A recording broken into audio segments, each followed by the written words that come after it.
We'll hear argument first this morning in Case 17-1705, PDR Network versus Carlton and Harris Chiropractic.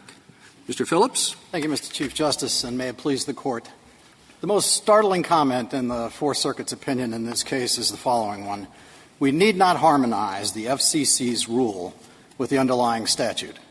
I would have thought in any ordinary instance of judicial review of administrative agency decision-making, that's a statement that ought to leap out off the page. And when it's being applied in the context of a private right of action brought as a class action by private plaintiffs against a private defendant who is seeking to assert that the statute is not violated by the action of the defendant, the idea that the Court of Appeals will say, no, there's no opportunity and no reason for the courts to entertain the agency's standard to be applied in those circumstances is one that it would seem to me you could only justify in extraordinary circumstances that are candidly not presented. That's a bit what's unusual about this case. It's a different question whether the Court of Appeals can do it, because the Hobbs Act gives it exclusive jurisdiction, and I think the exclusive jurisdiction has to mean something. And that it then doesn't become a matter of jurisdiction, it becomes a matter of how much, if any, deference this interpretation is due. Then the question we granted cert on, which is what can the district court do as opposed to the Court of Appeals? So here the district court, I understand, didn't think it was challenging the validity of the order, or that you were, of the FDC interpretation. It was interpreting it. Right. So but it was where interpreting does that it in light of the statute, candidly. Well, but yes, I agree with you. It's interpreting, but that's what applied challenges are about, aren't they? Here's the statute, here's the interpretation, your facts are unique, and we now, as judges, decide whether or not that uniqueness falls within or without the interpretive guideline or the statute. It's a normal process. Right. There are two things that come out of that question that I'd like to address. The first one is, what is the work that's done by the requirement of exclusive jurisdiction in the Hobbs Act? And we would say that the exclusive jurisdiction under the Hobbs Act says the Court of Appeals can decide whether and only, whether they can enjoin, set aside, suspend in whole or in part. Put that aside, because that's assuming I don't accept that the Court of Appeals has exclusive jurisdiction, period. And we have plenty of statutes that give courts of appeals exclusive jurisdiction over matters. So if you're not challenging the validity of the Hobbs Act, and you accept it on its face, what happens? Well, I accept it on its face. The question just with a different interpretation. Right. Well, I guess that's the problem, is it's difficult for me to sort of sweep away what does it mean to determine the validity of. Let's assume we just accept where we've always been. Isn't this a Eucharist case? If the Court of Appeals is the only body that can determine the validity of a administrative holding or an administrative final order, do you lose? No, well, I think if you're relying on Yackas to get to that proposition, it's hard to do that without taking into account the specific circumstances and the statutory language in Yackas, because Yackas didn't just say that the Court of Appeals has exclusive authority to do the injunctive work and the declaratory work. But it went further, and this Court upheld it under these circumstances, coupled with the provision that, quote, no court, federal, state, or territorial, shall have jurisdiction or power to consider the validity of any such regulation. And it was the coupled with language that makes Yackas what it is. Yackas doesn't answer the question of whether the provision of exclusive jurisdiction goes beyond the ordinary situation of seeking injunctive relief or equitable relief, including declaratory relief. So, Phillips, it seems to me the most difficult part of your argument is the question of reliance by parties that participated in the rulemaking activity. So suppose here that PDR had been a party and it took the position, it said the FCC should say that the statute applies only if the fax directly proposes a commercial transaction, and the FCC agreed on that. And then PDR gets sued, just as it was here. Right. So then the normal estoppel rules would apply. You had the opportunity, you participated in the proceedings.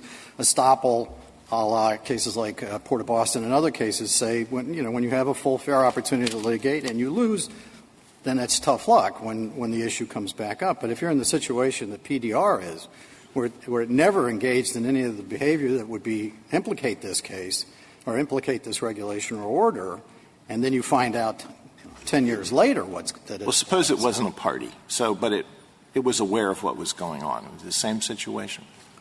The same result? I think so, if you're talking about aware in the sense of, the problem is, even if they were aware of it, they still weren't sending out faxes. They weren't adversely affected by it at the time. And so, therefore, they would have had no basis to seek judicial review under the circumstances. Is that I'm sorry. Go ahead. Is that the test? Were you adversely affected at the time? Did you reasonably think you could be adversely affected at the time? What do you think the test is? The Administrative Procedure Act suggests the test is you have to be adversely affected by the action of the agency. And I would think this Court's Article III cases would require you to be at least somewhat adversely affected. But in other otherwise, words, you have no injury. That if they were carrying out that kind of activity, if they were sending out faxes at that time, would that be enough? I think that's difficult in that circumstance because I don't think the Court has historically said, and Adam O'Recking and Justice Powell's opinion suggests that it doesn't put that kind of a burden on the average individual to try to sort out all of the federal regulations and try to figure out exactly what happens. I think it's made even more complicated in a case like this one, where the FCC's ultimate order doesn't follow from a specific notice to the public that what we're going to do is entertain this kind of a definition of what an advertisement is. All it said was we're going to review. I'm sorry, Your Honor. Did PDR have any reason to think that even the regulation as written would affect it? The district court, the regulation was far from crystal clear. I agree with that. And the district court thought that the statute and the regulation were in harmony and that PDR didn't violate either. Right. And that's part of the problem here is you don't know what the statute means, or what the regulation and what effect it has until you get into litigation. And so if you adopt the rule, Justice Kagan, that says that if you're just generally aware of the problem, what you're doing is saying what we want to invite is premature challenges to agency decision-making when we don't have any concrete injury at all, but because there's a risk at some point we're engaged in some kind of behavior that might trigger this, we are otherwise barred for all time. That is estoppel on steroids. I'm sorry. Why isn't it enough that you can seek reconsideration of the FCC determination prior to the application of the order to you, and presumably the agency will deny it, but then you get judicial review at that point? Isn't that enough? I don't think it's enough. First of all, you would have to say that is that what Congress thought the Hobbs Act required under these circumstances? That is an extraordinarily convoluted process where you are asking for something to be reopened that's already been decided by the Commission, and where the Commission has absolute discretion to grant or deny it, and on its own time frame. Well, is that what Congress intended? To the extent you have the argument that you want a decision that's applicable throughout the heavily regulated industry, that may be exactly what they wanted, that whether it was only once or if they wanted to allow you to raise it again at a subsequent time. I think it makes much more sense to think of the Hobbs Act as saying to the world, look, if you're directly affected by agency action, and most of the cases under the Hobbs Act, most of those agencies, you're right, are heavily regulated, and they follow very carefully what happens. And if they think they're being adversely affected, they run to court immediately and they seek some form of injunctive relief or equitable relief or declaratory relief in order to stop and allow them to go forward. Why? If you think you're not doing anything wrong, I know the Chief mentioned a motion for consideration, but much easier is a motion for declaratory judgment. And you go to the agency and you say, in fact, is what we don't think we're violating your order. Are we or aren't we? You could have done that. We could have done that, and the district court could have exercised could have allowed primary jurisdiction. Exactly, but you never asked for it. Because we believed that the district court. I know what you believe, but if you were wrong, shouldn't you have? Well, with the benefit of hindsight, I suppose you could say that. But at the time of the litigation, we're faced with this question of, are we liable potentially for treble damages for a violation of a private of a statutory provision providing a private cause of action? So if I were to think, I'm not there yet, that there's hope. Yeah. Telling me there's hope. If I don't think there's a due process violation because you have access to the agency and to getting a response if you take the proper steps, what happens to your argument then?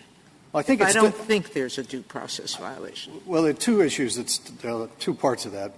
There's still a very serious, to my mind, separation of powers argument that says that you have a case that's within the jurisdiction of the district court properly before it, and the district court is not allowed to decide what the right outcome is. If Congress intended for that, I would expect Congress to be much clearer that that's its intention. It would have followed the YACUS model rather than the ICC model or the FTC model that is the basis for this. I guess that's the second time you've said that there's a real difference between the YACUS model and this. And I take it you're referring to the kind of second provision which says no courts shall consider. Yeah, but that's once you have the word exclusive in the first provision, a second provision that says no other courts shall hear this kind of case is redundant, isn't it? You don't need it. No, I think as long as you say this court has exclusive jurisdiction, why would you need a separate provision saying no other courts have jurisdiction? Because there's a big difference between having jurisdiction to decide in the first instance whether or not to enjoin, set aside, or declare invalid a rule of an agency and what happens when an enforcement action is brought. And we know from the Administrative Procedure Act that the strong presumption is in favor of allowing you to defend against the regulation or order in an enforcement action. And therefore, Congress has to mean explicitly that it wants something different under those circumstances. And what I would tell you is that if YACUS had been adopted here, my position would obviously be a heck of a lot more difficult. And then I'd only be arguing, well, that was a national emergency and this isn't. But that's not the language the Congress adopted. And what the Fourth Circuit said, I guess I'm still not saying it. It just seems to me it is the language that Congress adopted, with the exception of removing a completely redundant provision. Once you say Court X has exclusive jurisdiction, you don't need another provision saying Court Y doesn't have jurisdiction. It's implicit in the first statement. If Congress had not already adopted the rule that says you have both, and this Court hadn't said because you have both, that is the basis on which this estoppel operates against this defendant in a criminal action, that would be one thing. But that's how the statute was interpreted with that second provision in it. Congress then comes back and adopts a truncated version of that, doesn't say that it wants to go to the YACUS world. Well, truncated, but with the word exclusive in it. Right. And again, I don't – exclusive means exclusive, Mr. Right. Phillips, doesn't it? Exclusive it means to do this what? Court and no other. Right. To do what? And the question is it to provide the kind of injunctive relief or declaratory relief? Do you see any difference? 24 – I'm sorry, Your Honor. That the statute subsequently in the Hobbs Act in 2349 specifically talks about judgments for declaratory relief. The first sentence says determine the validity. The second says consider the validity. Do you see any difference in those two phrases? I think the use of consider the validity is extraordinarily broad and says to those courts, stay out of this business. And done for good reason. I mean, this was right after Pearl Harbor. There was price regulation in effect. there was a need for the kind of consistency in nationwide decision-making, Mr. Chief Justice, that you talked about. Most of these are fine if what you're talking about is creating problems for regulated entities who monitor it and bring their actions and try to stop it. But when that doesn't happen and the agency goes beyond that and adopts interpretations, there's nothing in the Hobbs Act, which is just an ordinary judicial review statute, that should divest the district court of the authority to decide the question on the basis of the statute and its interpretation of the regulation. Mr. Phillips, on Yakis, you've emphasized the difference in the statutory language. I wonder whether there are a couple of other distinctions that you might comment on, and maybe there's a reason why you're not pursuing them, and that's the reason for my question. One is the separation of powers difference, that there was a wartime measure, and the executive had arguably some inherent authority in the area that's lacking when it comes to faxes, as important as they are. And the other, or were, right. This did take place a few years ago. And the other would be that there, I think Professor Bamzai makes this point, that you have a proceeding in which there's a criminal proceeding, and one of the elements is violation of the agency's price control regulation.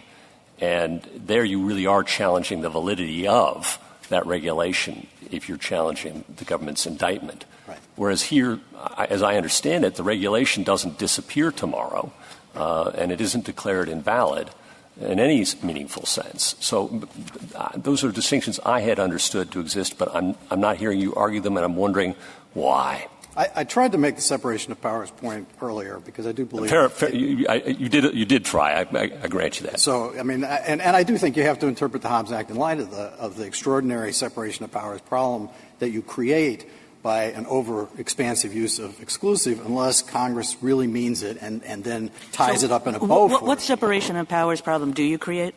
You create the problem that you have here, where the Court of Appeals says to the world, we don't have to harmonize the rule, the FCC's rule, with the statute. We can impose liability on someone under a rule that's set and slavishly have to follow the rules set by the FCC. I think even the government agrees that a court can interpret a regulation. So you might be quite right about that. But on your broader point, why is it a separation of powers problem to say, of course, a court has to determine what the law is, but it doesn't have to be every court at every time that determines what the law is. It can be a particular court, the Court of Appeals, at a particular time, 60 days after an agency action, whether it's the initial agency action or, as the D.C. Circuit does, a petition for a new agency action.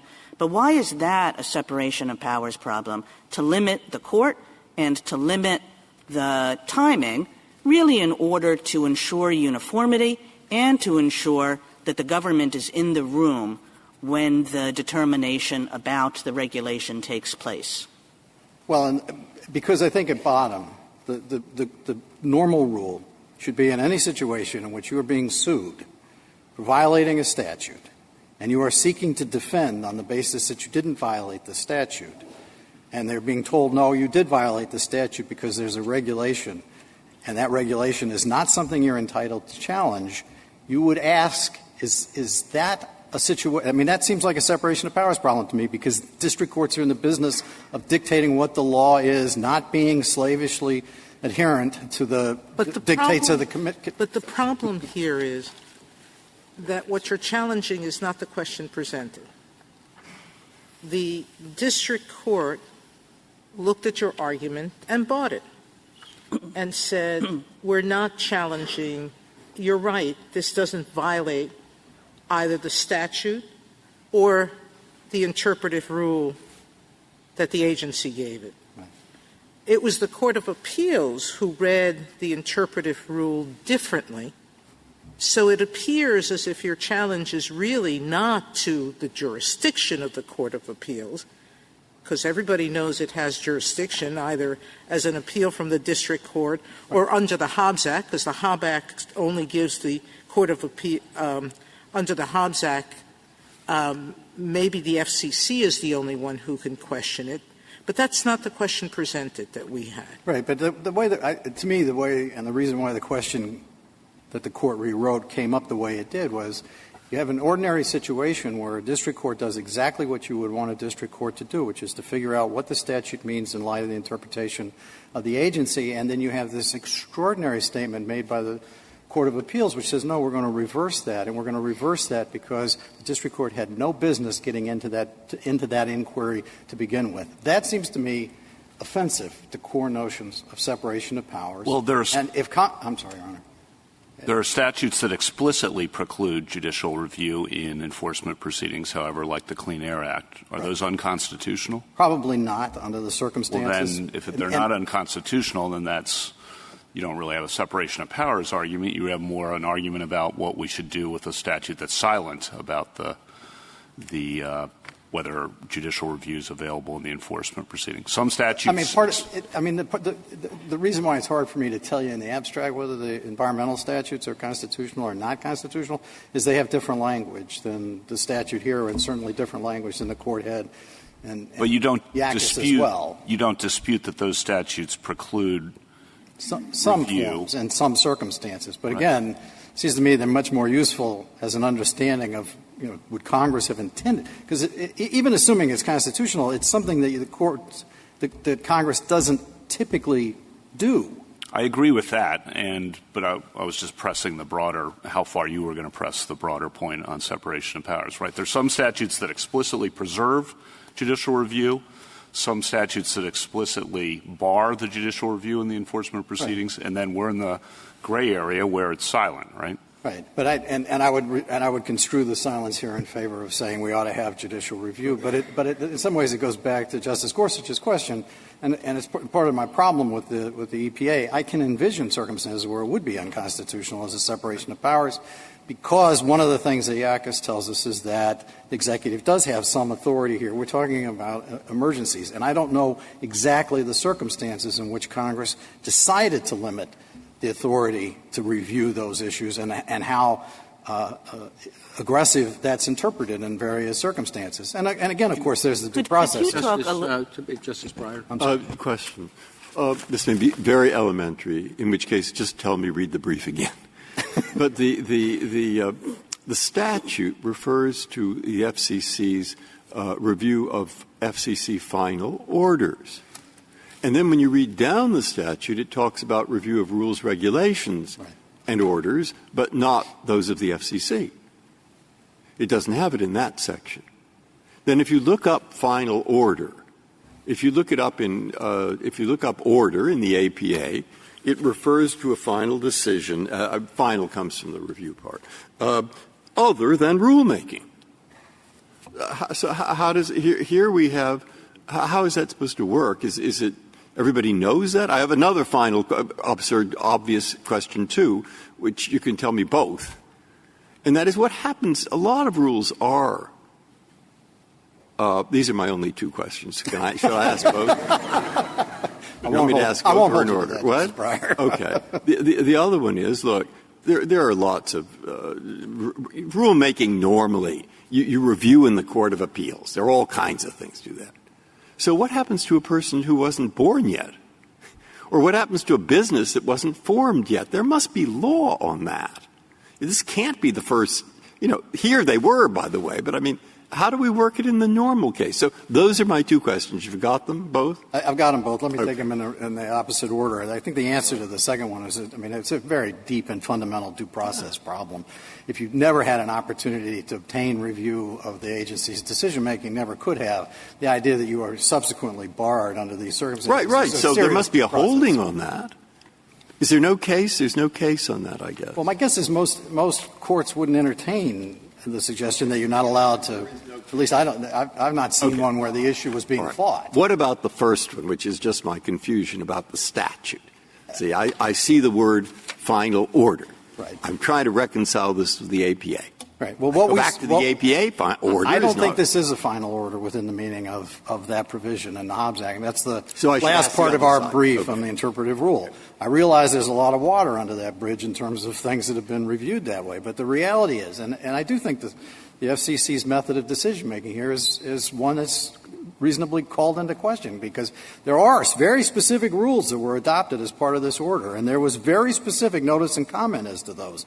And none of that went to the part of the order that now is being used or asserted against my client as absolutely binding and without any opportunity for judicial review. What about was your client around at the time? They were, but they weren't using So faxes. what about a rule that says, I'm sorry, people who are around have to come and challenge it in the Court of Appeals when it's first promulgated or 90 days thereafter? What's wrong with that? The problem with that is, one, if you haven't been adversely affected by it, you have no injury in fact, you can't go to an Article III court and complain about it under those circumstances. Justice Kagan?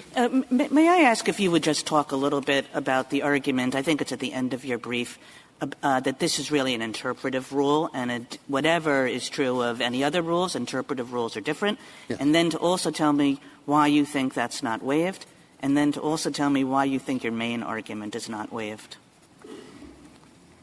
The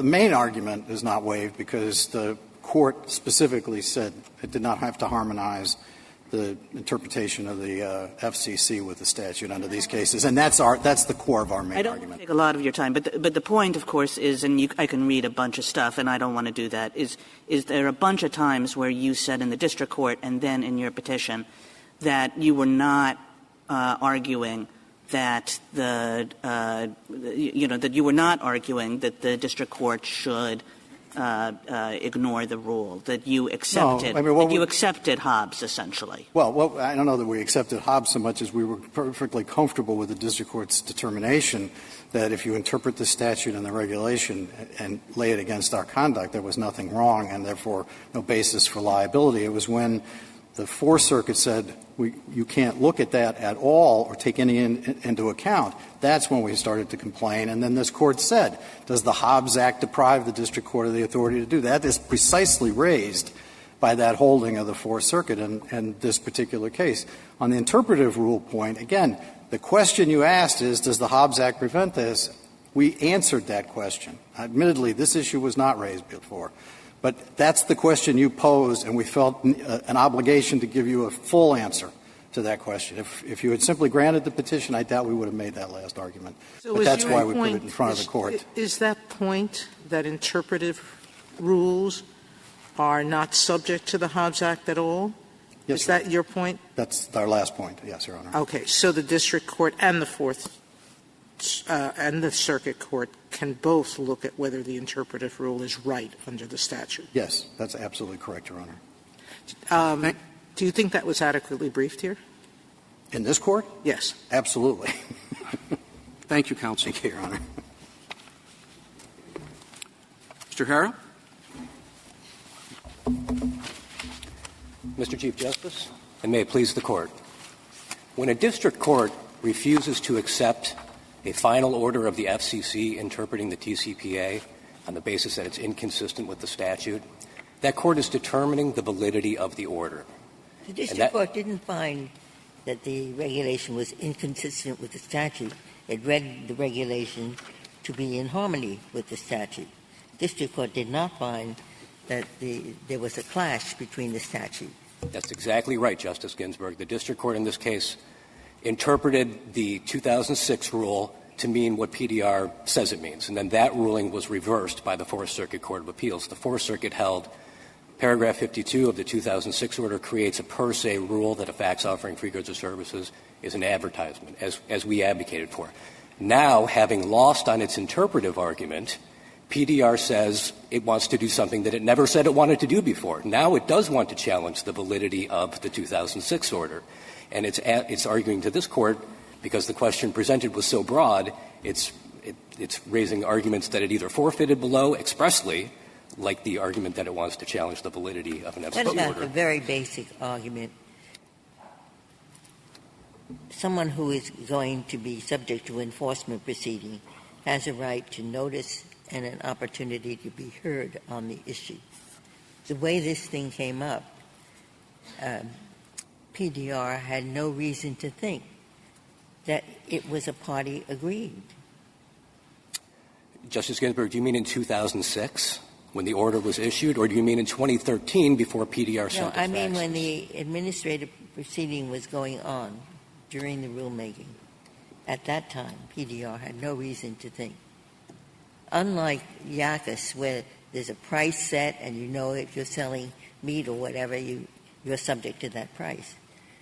But here, when the initial rulemaking was going on, what reason did PDR have to think it would be affected by it? The notice of rulemaking was published in the Federal Register, and that constitutes constructive notice to the whole world. You know, we're also assuming that PDR was not sending faxes offering free copies of its hard copy PDR book in 2006. I'm not sure that that's true. Well, those are the facts we have. And I guess I want to return to Justice Ginsburg and Justice Breyer's point. What if the government passes a regulation under this statute saying all persons named Bob must pay the government $100 every year? All right? And a young man is born after the regulation is adopted. And he didn't read the Federal Register. Shocking, huh? Maybe a lot of people don't read the Federal Register. Maybe they can't read it. It's an 8-point font. At any rate, this young man is forever barred, I think, under your interpretation, or maybe not, from challenging the validity of that regulation under the statute? Our position is he is not barred from challenging the validity How? of the regulation. That person can petition the agency even after the 60-day period. Oh, I understand he can petition the agency, but he can't come to court. And a court is forbidden from determining the validity of that regulation. Federal district court or a state court? Federal district court. Or a state court, because under PDR's reading, state courts across the country could also determine the validity of FCC orders. But I'm talking about a federal district court, just as here, would be barred from determining the validity of that order, right? Yes. The party would first need to go to the agency. And he would have had to have been born earlier. And then if you lose there, you petition to the Court of Appeals, which can determine the validity of the order. But the amount of deference you give to an agency in deciding whether they should begin a proceeding is enormous, I mean, compared to anything else. So you say to somebody, go petition the agency, ask them to change it. I mean, maybe you'll tell me I'm wrong about this, but I always thought if they say no, that's virtually nothing that you can do about it in court, which is quite different after they have a rule. And after they have a rule, well, you can say it's outside the statute. So it's the same question that's been asked. What about people, and it's not just being born later, as was pointed out by your colleague over here. It could be, he wasn't in that business, the business wasn't formed, the business was formed, but it was in certain aspects that he isn't a person aggrieved. Okay? So there are a lot of... Now, I can't believe there's no law on this. Is there no law? This has been going on for years and years and years. It's never come up? I'm not aware of a case. Not under just this act, but I mean there are a lot of acts. I'm not aware of a case. Well, that's a pretty big question. And then I go back to the other, you see, that's an awfully big question. And then I read the statute. Mm-hmm. And it says final orders of the FCC, and orders have a meaning in the APA other than rulemaking. And then there's another part of the statute that deals with rulemaking. But it isn't listed there, the FCC. So at that point, I felt I was totally confused. And I would like you to help me out of this confusion, because I have a few others, too. I mean, interpretive rules, for example, and so forth. Your Honor, on the APA's definition of order as something other than rulemaking, I have to admit I'm not familiar with it. Well, I'll read it to you if you'd like. It says rule at the beginning of the APA means the whole or part of an agency statement of general or... Oh, that's rule. Wrong place. God, that's here. Where is it? Definitions. Well, it says order somewhere. I just read it. Okay, let somebody else ask a few questions. Counsel, when you have this business about when the district court is applying that you can go petition the agency for reconsideration, and then if the agency says no, then you can go to the Court of Appeals. Is what's before the Court of Appeals simply the question of whether they should reconsider it or the underlying merits of the interpretation? It's the underlying merits of the interpretation. I provided an example in our brief because I just went through this as counsel in a Hobbs Act appeal like that, brought by a group of TCPA defendants who thought they were being subjected to an unfair rule. It was issued in the same 2006 order as the rule in this case. They petitioned the FCC. They were denied. They took a Hobbs Act appeal to the D.C. Circuit Court of Appeals, and the D.C. Circuit vacated the rule. It held that the FCC did not have Well, could the D.C. Circuit have said, look, you know, the FCC looked at this just a couple of years ago. We think there's no reason for them to look at it again. Could they say that? In other words, not get to the underlying merits? I think it would have to consider – if you had an argument that had not been decided before, I think it would have to consider the challenge to the statutory authority for the agency's rule. Is there any different standard used at the D.C. Circuit when it comes up like that? It's Chevron deference.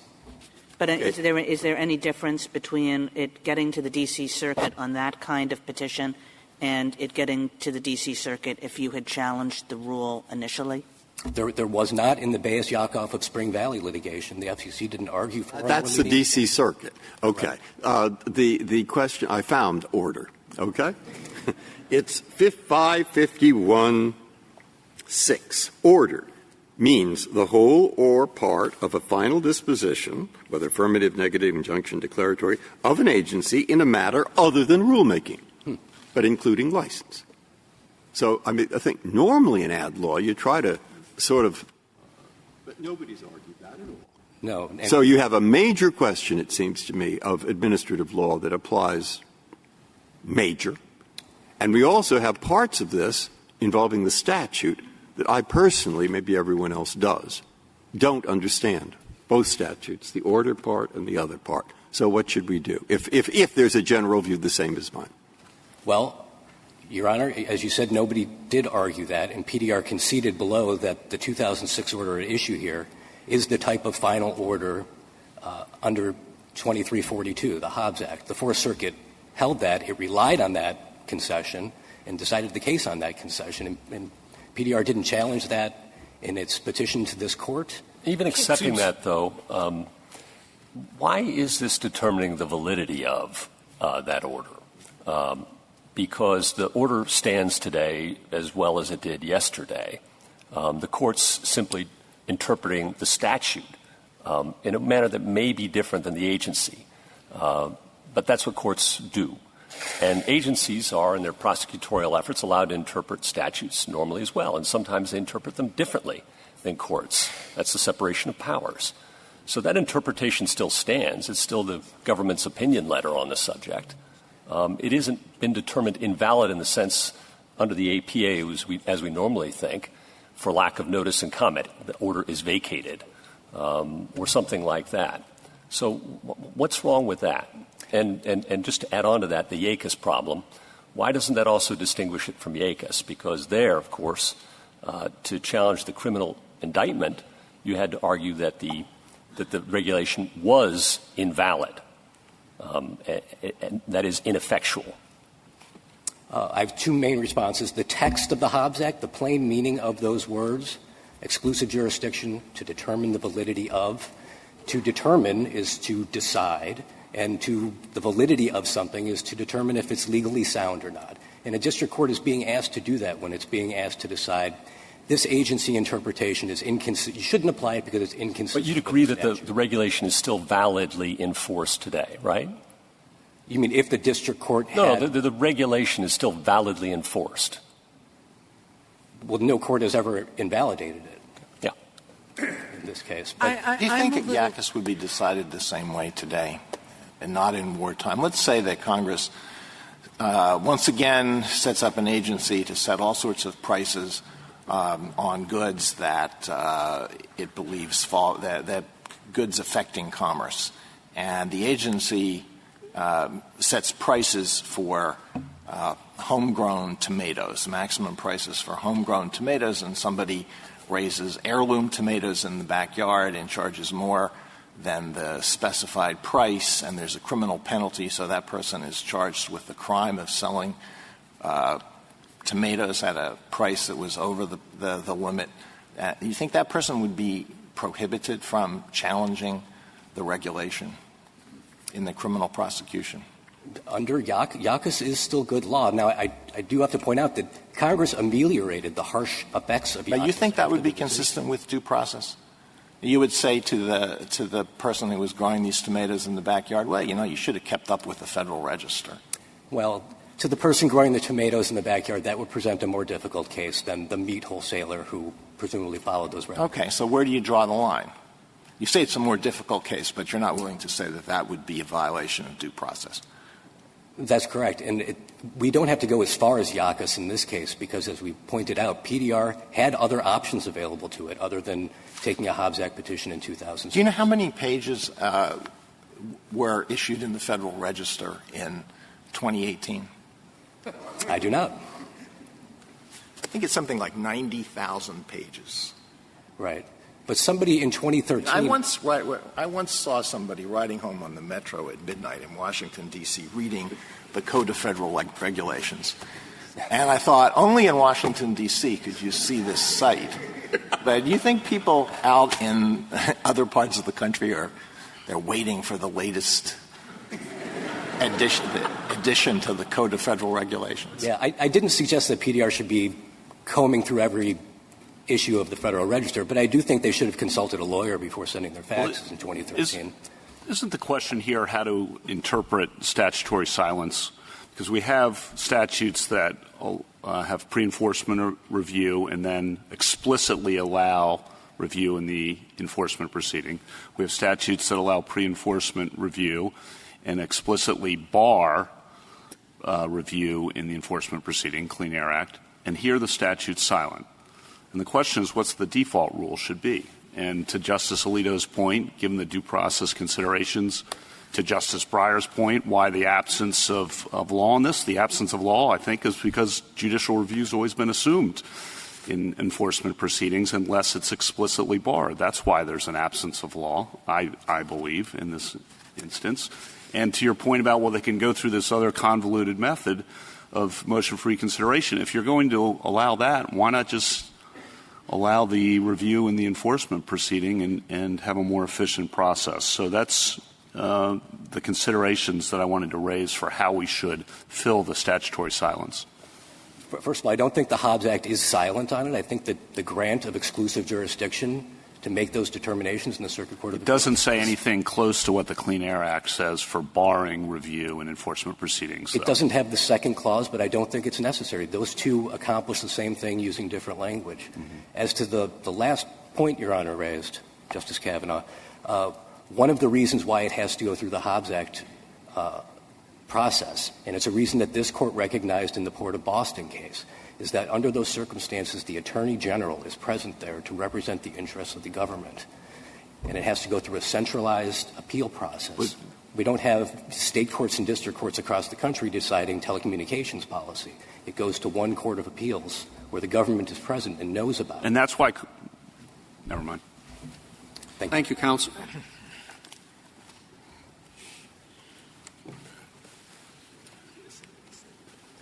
Ms. Kovner?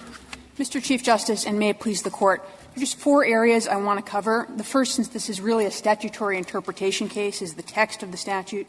The second is kind of hard cases like Justice Breyer raised, like a party that's not in existence, and how they work on our view. The third is this issue of final orders that Justice Breyer and some other folks have also raised. And the fourth is Justice Ginsburg's question about maybe whether this was an ambiguous regulation and what happens then.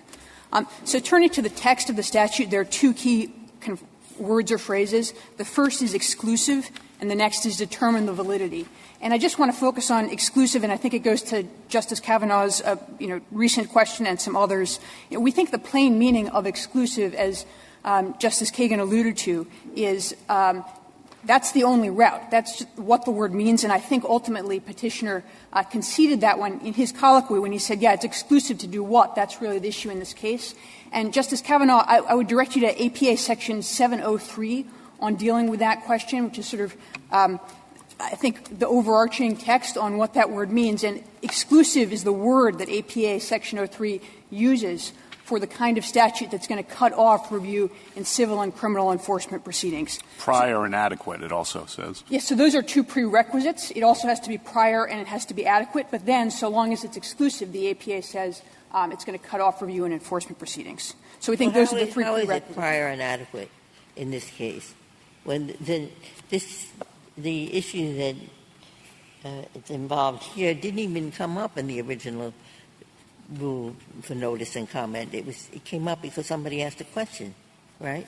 So that's right, Justice Ginsburg. So somebody asked the agency to clarify, to issue a ruling on whether this was going to apply to essentially publications of the sort that are at issue here. So publications that offer, faxes that offer free goods or services, or faxes that promote medicine. So parties asked, and it was published in the Federal Register.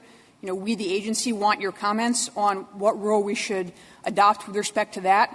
And then the agency adopted a rule governing that. And maybe I should turn now to the question that you asked about, well, what if the rule is not clear? And we absolutely agree, Justice Ginsburg, that if there's ambiguity in the rule, parties are absolutely free to argue about what the rule means, to argue that their interpretation of the rule should be adopted, and to reference the statutory text. I think it's really important that this case comes to the Court with the Court having expressly declined to take up the second question presented, which was the Fourth Circuit right that this rule is plain?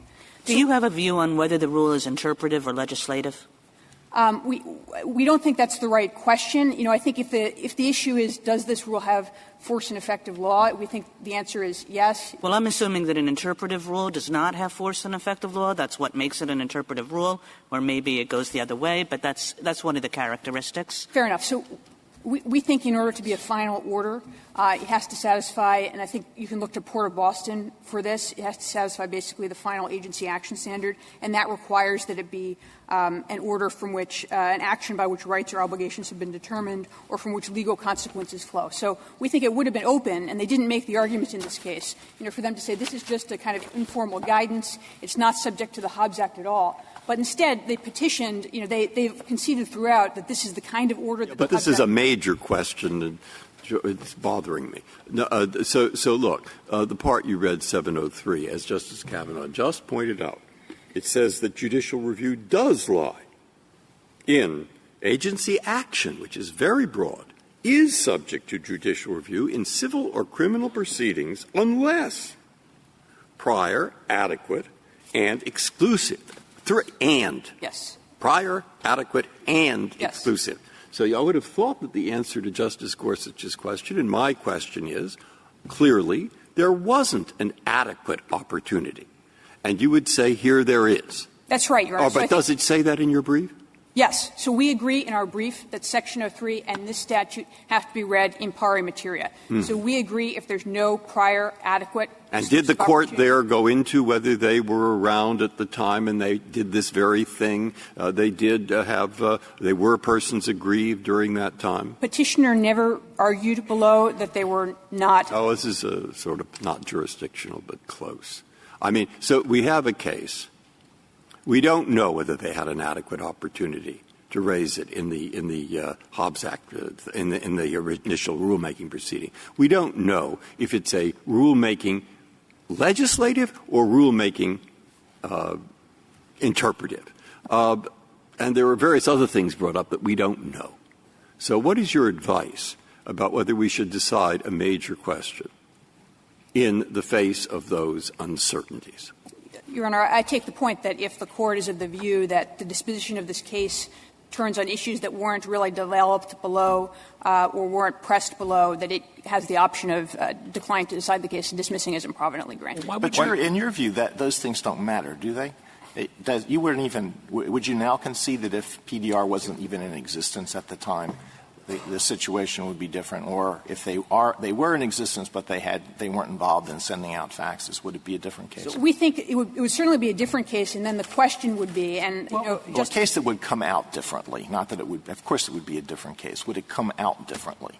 So that would present a difficult question under 703 on which we haven't taken a position. And the reason is, of course, this is implicated in a lot of, the Clean Air Act, Clean Water Act, a lot of these provisions cut off review. And I think, so we would have to address the question of when Section 703 says does an adequate opportunity exist, is it talking about an adequate opportunity for you, a particular individual party, or an adequate opportunity for others in your shoes? And I think we might well argue in a case that really presented that question where somebody could say, I didn't exist, we might well say it was nonetheless adequate, but it would be a much harder question than here, where I don't think there's any serious question that And you're saying that this was never raised by any party, by any court below, the exploration of that question?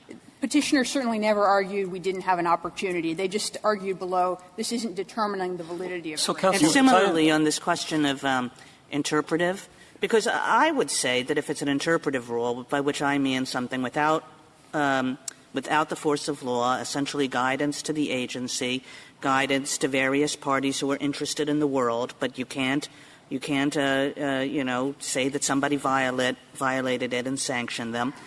Something like that doesn't fall within the Hobbs Act at all. Would you agree with that? I think I would, Justice Kagan. We think it has to be an action about which rights or obligations have been determined and what they're describing doesn't And we don't know really, because nobody argued below, whether that's true. Is that correct? Nobody contested below that this was an order that's subject to the Hobbs Act. But you think it does have the force and effect of law? We think it does. I mean, this is adopted through notice. So in your brief, you also say that the general rule is that when a defendant's liability depends in part on the propriety of an agency action, that action ordinarily can be challenged in a civil or criminal enforcement suit. That's the general rule. And the question here is whether to read that exclusive to determine the validity to deviate from the general rule. Given the due process concerns and given that Congress can be more explicit as it has in the Clean Air Act, why shouldn't we stick with what you call the general rule and read it exclusive to determine the validity to mean declaratory judgment actions?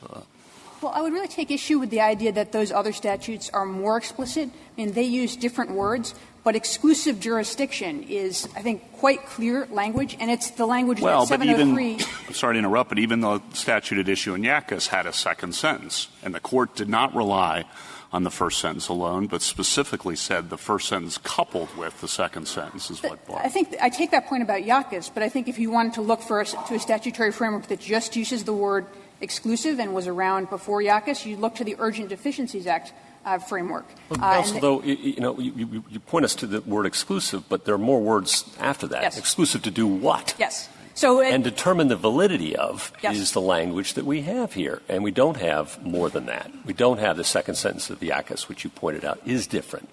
And why shouldn't we, given the presumption of judicial review and the statutory canon that we normally look at statutory terms in light of their neighbors, and here all of the neighbors indicate a decision by a court that would actually hold the regulation to be null and void.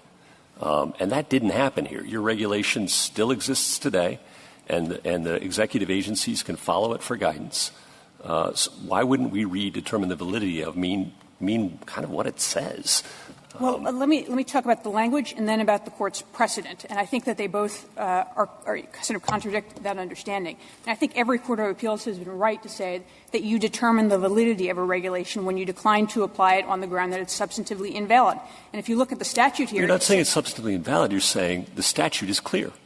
Well, the statute — I'm being asked to interpret the statute. That is what the case is about.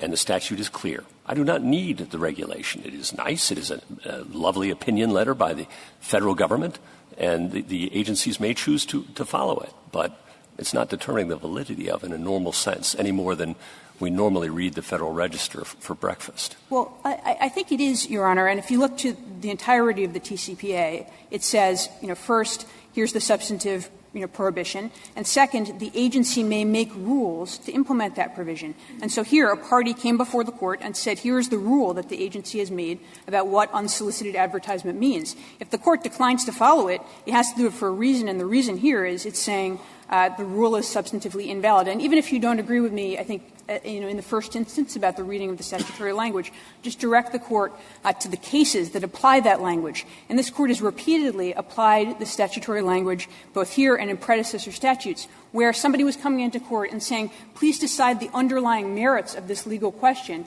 And the Court said, what you're asking us to do would amount to determining the validity of the underlying rule, and so we can't do it with strict jurisdiction. Who could, meaning, let's assume, and we can argue of whether this is a clear rule or not, whether it's a legislative rule or an interpretive rule. Let's put all of that aside. The U.S. comes in, starts an enforcement action in the district court. You're saying to me the district court can't decide the validity, but when they go to the D.C. Circuit, can the D.C. Circuit look at the validity of the rule under the statute? Not if this is an appeal from an enforcement action. I think the way that you would get into the Court of Appeals would be that you file a Hobbs Act petition to challenge some subsequent agency action or to challenge the denial of your rule. So that explains Weaver and functional music. But what happens here, because you're saying even the Court of Appeals here can't decide the validity of the rule, correct? That's right. And the reason we think that is the surrounding statutory provisions. So they say, here's how the Court of Appeals exercises its jurisdiction. It's on the filing of a Hobbs Act petition. So we think those. So you disagree with respondents on that point, because respondents seem to suggest that once it got to the Court of Appeals, that court had the power to decide whether.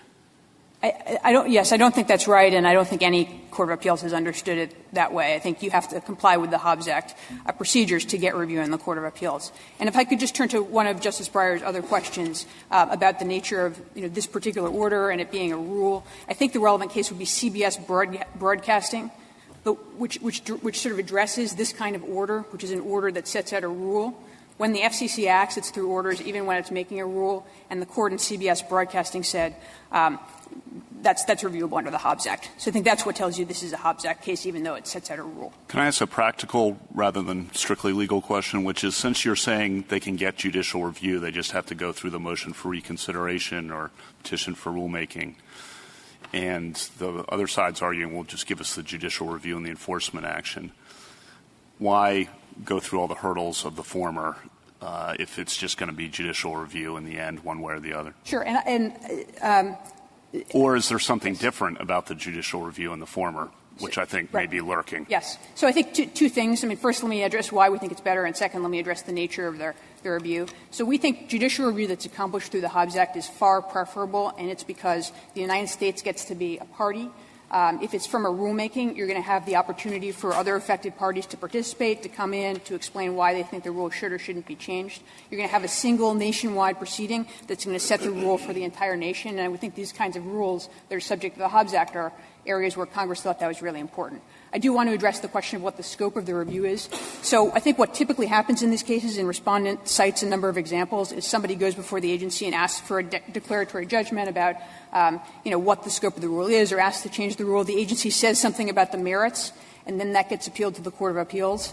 Then, obviously, you do get full review of the merits of the underlying rule. I do think it's a different case if the agency were to say, we decline to reconsider it all, and then I do think you'd be. And that happens quite a bit, as you well know.